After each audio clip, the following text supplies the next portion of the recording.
Olá, queridos irmãos, graça e paz a todos. É uma alegria e um privilégio podermos compartilhar uma porção da Palavra de Deus. Eu gostaria de ler nesta oportunidade o Salmo 42, um salmo bem conhecido de todos nós. A minha versão diz assim: como a corça anseia por águas correntes, a minha alma anseia por ti, ó Deus. A minha alma tem sede de Deus, do Deus vivo. Quando poderei entrar para apresentar-me a Deus? Minhas lágrimas têm sido meu alimento, de dia e de noite, pois me perguntam o tempo todo: onde está o seu Deus? Quando me lembro destas coisas, choro angustiado, pois eu costumava ir com a multidão, conduzindo a procissão à casa de Deus, com cantos de alegria e de ação de graças, entre a multidão que festejava. Por que você está assim tão triste, ó minha alma? Por que está assim tão perturbada dentro de mim? Põe a sua esperança em Deus, pois ainda o louvarei. Ele é o meu Salvador e o meu Deus. A minha alma está profundamente triste. Por isso, de ti me lembro, desde a terra do Jordão, as alturas do Hermon, desde o monte Mizar. Abismo chama abismo, ao rugir das tuas cachoeiras, todas as tuas ondas e vagalhões se abateram sobre mim. Conceda-me o Senhor o seu fiel amor de dia, de noite esteja comigo a sua canção. É a minha oração ao Deus que me dá vida.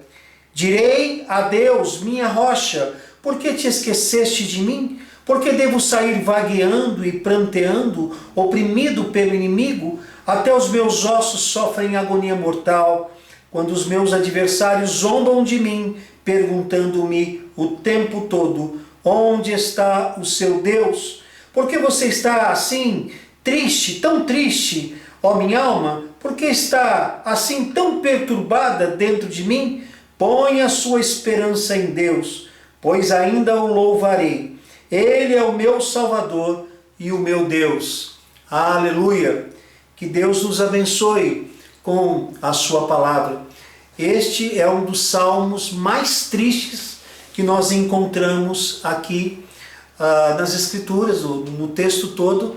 É um lamento terrivelmente profundo.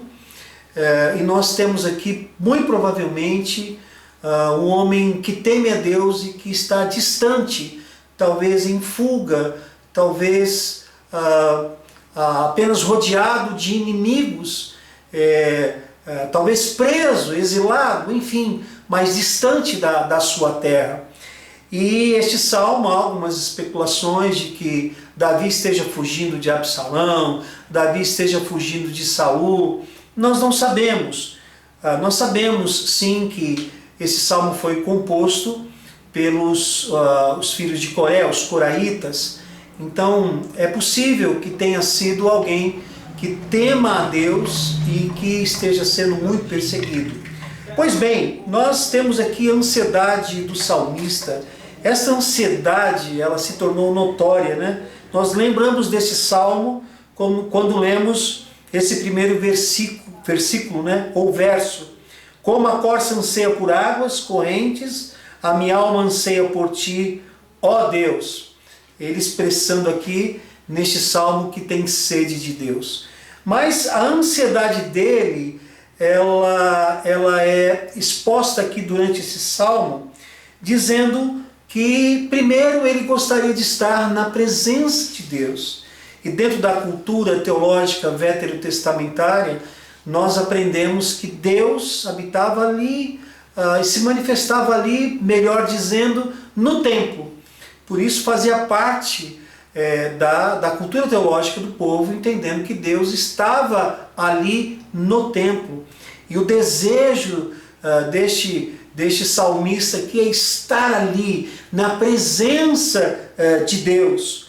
Bom, a segunda ansiedade é porque os seus inimigos cobravam dele. E aí, onde está o seu Deus? Onde está o seu Deus? O que ele está fazendo por você? E aí, ele não se manifesta, não? Você está sofrendo aí, mas e o seu Deus não faz nada? Então, nós percebemos no momento de retaliação, no momento que estamos sofrendo, enfim, esse é o momento de cobrança, seja ela emocional, espiritual ou física, pessoas mesmo nos cobrando. Esse era um motivo de angústia do salmista. O outro motivo de angústia dele é que ele lembrava das procissões, os dias de festas no templo, quando eles saíam em alegria, né, passando nas ruas ali, chegando ao templo, glorificando e exaltando a Deus. Quando ele lembrava disso, dava uma tristeza profunda. Como era bom aquela comunhão no templo, como era boa aquela comunhão com os irmãos, que gostoso era estar ali na presença de Deus. Apenas uma digressão, isso nos lembra bem os nossos dias de pandemia, né? Porque pessoas que tinham a oportunidade de vir ao templo, unidos em igreja, não viam porque tinham tantos compromissos, e agora com esse isolamento social as pessoas desejam vir e não podem, estão sendo proibidas. Agora, nós precisamos dar valor à comunhão da igreja, mas esse é outro assunto. Vamos voltar aqui para a angústia do salmista. Em último lugar, a angústia dele é porque ele estava num local onde ele não tinha a alegria de estar em sua terra. Ele estava entre abismos, ele estava entre montes do norte, aonde não lhe pareciam a sua terra, o seu ambiente, e por isso lhe trazia grande sofrimento. O interessante deste salmo é que nós percebemos apenas uma oração, que está no verso 8, quando ele diz: conceda-me o Senhor o seu fiel amor de noite esteja comigo a sua canção. E aí ele diz: é a minha oração ao Deus que me dá vida. Então, o que ele pedia para Deus é que o fiel e constante amor do Senhor fosse sobre a sua vida, para que quando chegasse no final do dia ele pudesse agradecer, pudesse louvar a Deus, pudesse oferecer uma canção pelos livramentos que Deus deu a ele, pela sua fidelidade. Interessante que dia a dia o que ele queria era poder viver e agradecer a Deus por aquele dia quando se acabasse. Mas o que nos salta aos olhos aqui é o estribilho do salmo. O estribilho é muito interessante. Ele repete em outro salmo, ele não se completa em si mesmo. Esse lamento continua no próximo salmo. Mas o estribilho, tanto colocado assim no versículo 5 como no 11, diz: por que você está assim tão triste, ó minha alma? Por que está assim tão perturbada dentro de mim? Põe a sua esperança em Deus, pois ainda o louvarei. Ele é o meu Salvador e o meu Deus.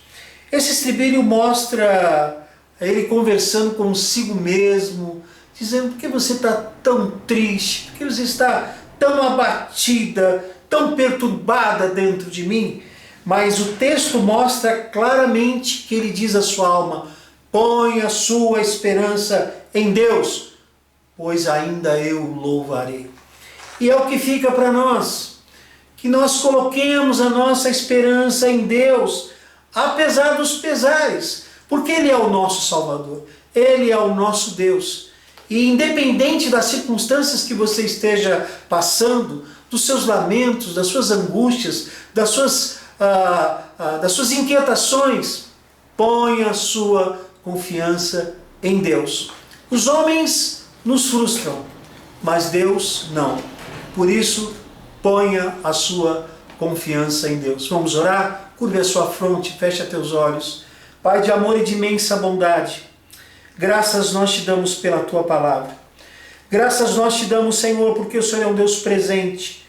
Porque, ó Deus, apesar dos momentos tristes pelos quais passamos, apesar, ó Deus amado, das dificuldades que enfrentamos, o Senhor é um Deus que conforta o nosso coração e a nossa alma. Apresentamos diante do teu altar todos aqueles que estão conosco nesta hora, que o Senhor vá ao encontro dos teus servos, dos nossos amigos, conforta os seus corações, perdoe seus pecados, conceda-lhes a tua paz, a tua plena paz. Santifica-os, ó Deus, e que eles possam colocar toda a esperança no Senhor. Nós queremos, ó Deus, no temor do Senhor, dizer-lhe que ainda nós o louvaremos, porque o Senhor é o nosso Deus, o Senhor é a nossa salvação. Oramos agradecidos em nome de Jesus. Amém. Amém, queridão. Deus o abençoe. Forte abraço. Fiquem na paz do Senhor Jesus.